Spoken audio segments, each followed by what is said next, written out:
Hello, Christopher. Good morning, Trevor. How are you? I am doing fairly well.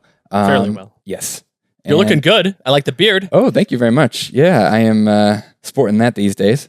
But That's good. I wanted to talk to you a little bit about the Kickstarter that you are running for Definitive Edition of Sentinels of the Multiverse. Sentinels of the Multiverse Definitive Edition? Yeah. Wow. There are a few things I'd rather talk about, Trevor. What is this game? Why is this game being made? Sentinels of the Multiverse is a game that's been around since 2011. We published it in 2011. We started making it in 2010. It has the entire time been this massive labor of love, of course.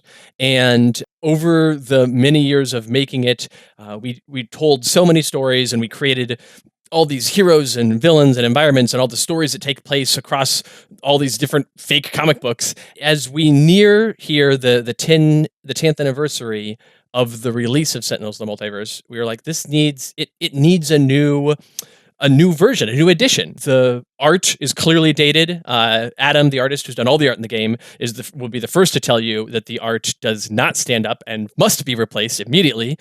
He's very adamant about it.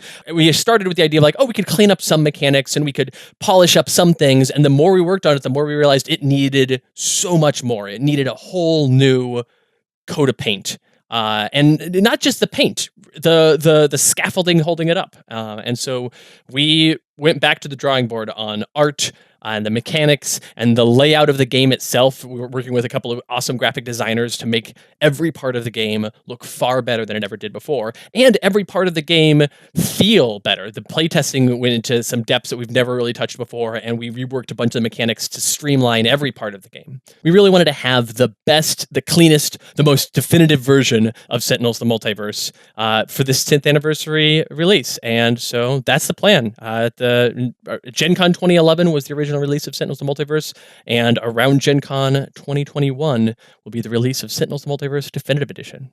That's awesome. Yeah, I'm excited. So what does it feel like to play Sentinels of the Multiverse? So Sentinels of the Multiverse is a cooperative game in which each player plays as a powerful hero, working together with other powerful heroes, fighting against a dastardly villain in a dynamic, ever-changing environment. You're not controlling a team of heroes, you are that team of heroes, and you're saving the world. It's fully cooperative, everybody's working together, and everybody's cool and powerful in their own right, but everyone is so much stronger with the ways they can work together. There's synergies. The hero team is really what saves the day. Can you talk a little bit about what heroes, what villains, what environments are in the box? Absolutely. So the core game of Sentinels of the Multiverse Definitive Edition comes with 12 heroes. Those 12 heroes are 2 hero teams and then 2 individual heroes that are often associated with those teams. The first hero team is the Freedom Five. The Freedom Five is the standard iconic flagship hero team for Sentinel Comics. It's Legacy, an all-American, super strong leader sort of character. You've got the Wraith, an urban rogue that uses stealth and gadgets to fight crime. Bunker, who's a guy in a big metal suit that shoots lots of guns. Tachyon, a super speed scientist who can run almost as fast as she can think. And you've got Absolute Zero, who is kind of a weird. The laws of thermodynamics don't exactly apply to him because his core temperature is at 0 Kelvin. So that's the first 5 heroes. Additionally, you've got an individual hero, Unity. Unity is a technopath. She makes robots with her mind, and she is not part of the Freedom Five, but she's often associated with them. She's like their sidekick and intern. Then you've got the other hero team, the Prime Wardens. The Prime Wardens, you've got Arch and Adept, who's a musical magician bard sort of hero. You've got Fanatic, an avenging angel with wings and a sword.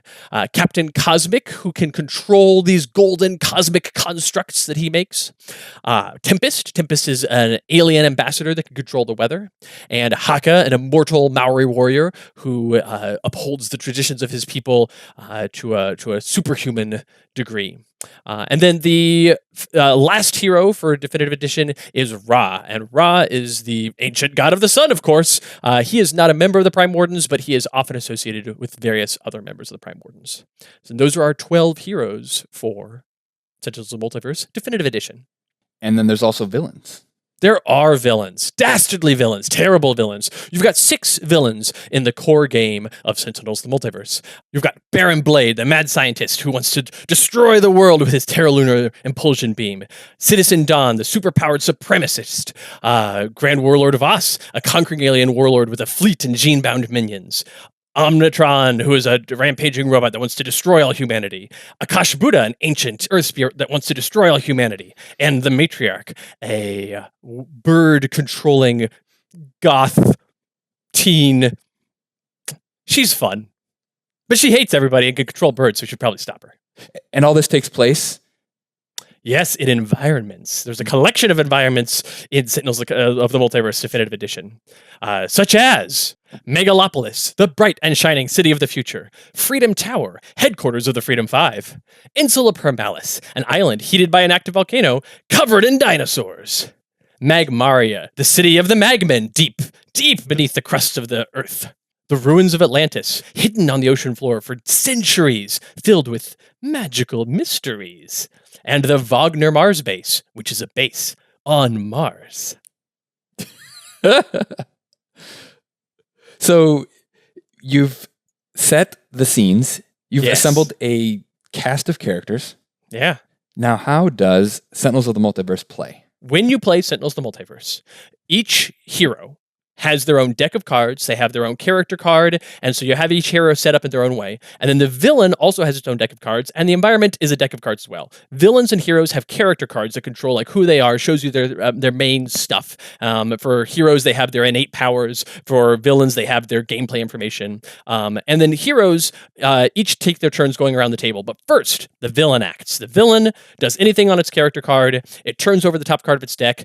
It does anything on any cards in play. That's a villain turn. Very simple. Then you go through each hero turn in clockwise turn order. And on a hero's turn, they have 5 phases to a hero's turn. First, your start phase. You do anything in your play area that says start phase on it. And it's a big green text. It's really easy to see. Then you have your play phase, in which you do any play phase effects and play a card. Then you have your power phase, in which you do any power phase effects and use a power.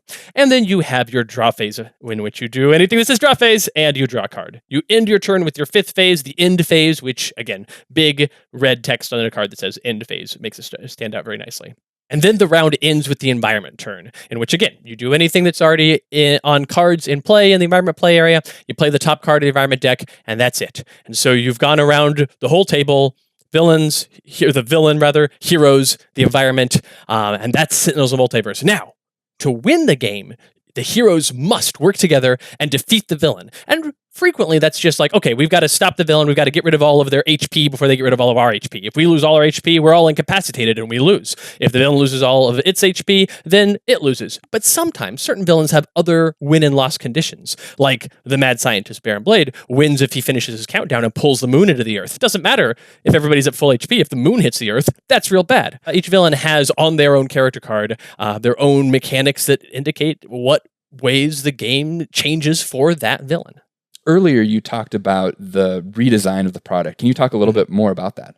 Yeah, sure. So as I mentioned, we didn't just redo the art and the mechanics, the words and the pictures of the game, but also the physical product itself. So now we have 3 sizes of cards: regular hero cards and villain cards and environment cards. The cards and decks are the same size they've always been, standard playing card size. And villain cards are oversized cards that are bigger and they take up more table space and they have more information on them. But heroes are their own size of card now. The hero character cards are slightly bigger than the regular deck, but smaller than the villain oversized cards. And so that gives you this cool table presence of the hero's character card showing you who they are and what they've got going on next to their deck. Their deck back, every hero deck back has a few panels telling you the story of that hero's backstory and their origin. And so when you're looking at your play area in front of you, you've got your hero character card that shows the iconic version of the hero next to the deck back that shows a bunch of panels from that hero's story. And then any cards you put into play have art on them that show more of that hero's story in this very fight. Speaking of heroes, a thing that we've always had in Sentinels of the Multiverse is hero variant cards, which were promos that we gave out as part of Kickstarters,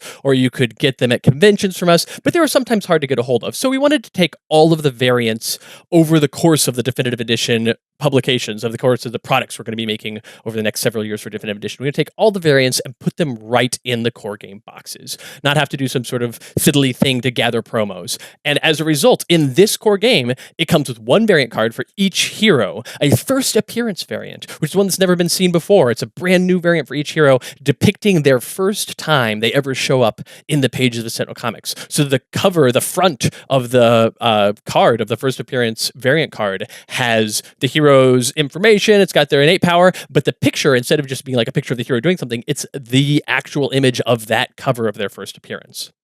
Similarly, we have events for villains, and events are different stories that you can tell using the components of Sentinels the Multiverse, the card game, where you take a villain and you play their event, which is harkens to their specific stories told in the pages of Sentinel Comics. And regular events change the mechanics a little bit, but give you a potential reward, whereas critical events are bigger, meaner, scarier, and have alternate versions of the villain character cards.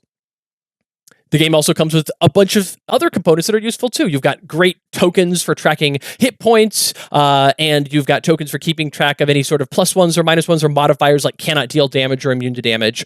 But a better way to track hit points is spinners. These spinners, these HP spinners, both for heroes and for the villains, have the numbers on dials, and you turn the dials back and forth to track the HP, and they are crisp. They look great. Awesome. There's also a couple more components in the box. There's another smaller box inside the box, which is for keeping all of your tokens organized. So you buy the game Sentinels the Multiverse Definitive Edition, you get 2 boxes for the price of 1. How nice. But not just boxes, you've also got books. Not just one book, the rule book, but also a second book, the lore book. A rule book and a lore book. Los Dos. Whoa, that's great. Hey, you have, where did you get those? Oh, I just have them. You know, because the rule book and the lore book, they came out of the box for Sentinels the Multiverse Definitive Edition. Look at that. It's right here. Wow. This is actually it. I actually have it right here. This is the preprint production copy, and it's great. It's got everything that you could want and more.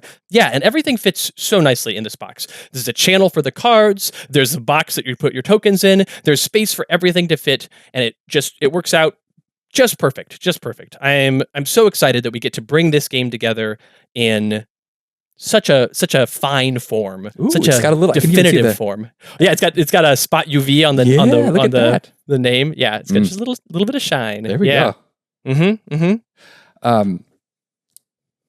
Sorry, Christopher. I have to ask you. Yeah. Did you change your outfit? No. I mean, this is a new tie though, so thank you for noticing. Oh yeah. Okay. Thanks for Trevor taking the time to talk to me about Sentinels the Multiverse Definitive Edition. Yeah, and if you like what you see, back it on Kickstarter now. Absolutely. Thanks, everybody. Thanks.